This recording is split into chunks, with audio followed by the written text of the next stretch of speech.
Florence Scovel Shinn, born September 24, 1871 in Camden, died New Jersey, October 17, 1940, was an American artist and book illustrator who became a New Thought spiritual teacher and metaphysical writer in her middle years.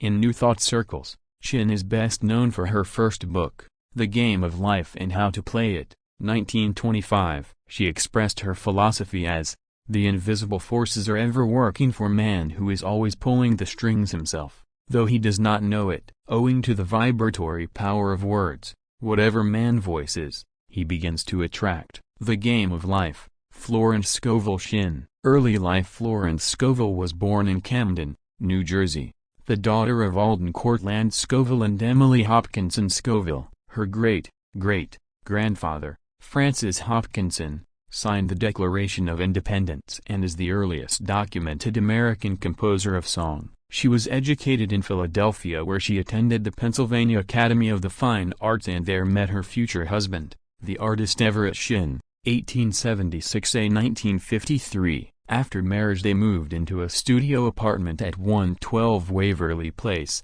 near Washington Square, New York. Everett built a theater next door, and wrote 3 plays in which Florence played a leading role. They spent their summers in Plainfield, Cornish Art Colony, New Hampshire, in a colonial-style house designed by her husband. Florence and Everett divorced in 1912. Illustrator. Florence worked as an illustrator in the early 1900s. She illustrated fiction in Harper's and other magazines, as well as popular novels such as Mrs. Wiggs of the Cabbage Patch, 1901. The Society of Illustrators elected her to an associate membership in 1903, even though it did not admit women to full membership in the organization until 1922.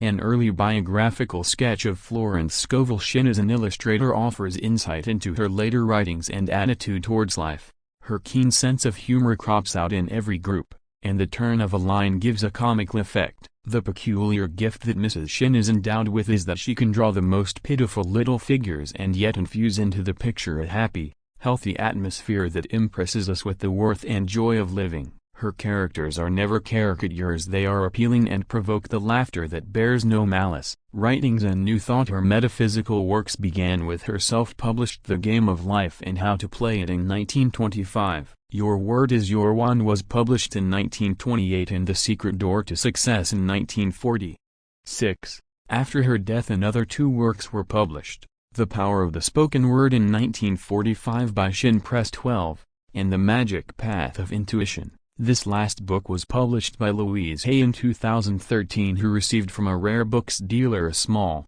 typewritten unpublished manuscript of the last writings of Florence Scovel Shinn, accompanied by a cover letter which said in part, "Several months ago we came across a unique item from that collection that we think you may have an interest in. The item is an original typewritten manuscript by Florence Scovel Shinn, The Magic Path of Intuition. We're contacting you to see if you or Hay House have an interest in purchasing this rare original manuscript positioned to share its content with the world." The Game of Life and How to Play It includes quotes from the Bible and anecdotal explanations of the author's understanding of God and man. Her philosophy centers on the power of positive thought and usually includes instructions for verbal or physical affirmation. Citation needed.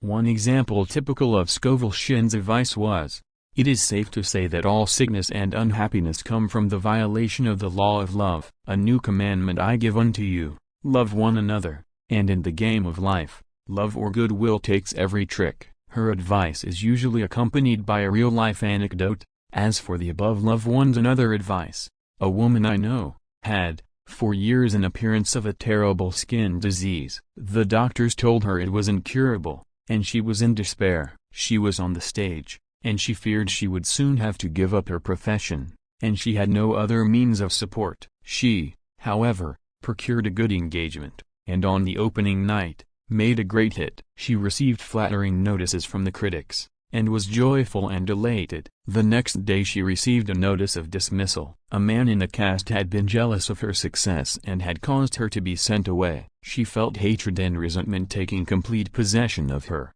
and she cried out, "Oh God, don't let me hate that man." That night she worked for hours in the silence. She said, I soon came into a very deep silence. I seemed to be at peace with myself, with the man, and with the whole world. I continued this for 2 following nights, and on the 3rd day I found I was healed completely of the skin disease. In asking for love, or goodwill, she had fulfilled the law, for love is the fulfilling of the law, and the disease, which came from subconscious resentment, was wiped out.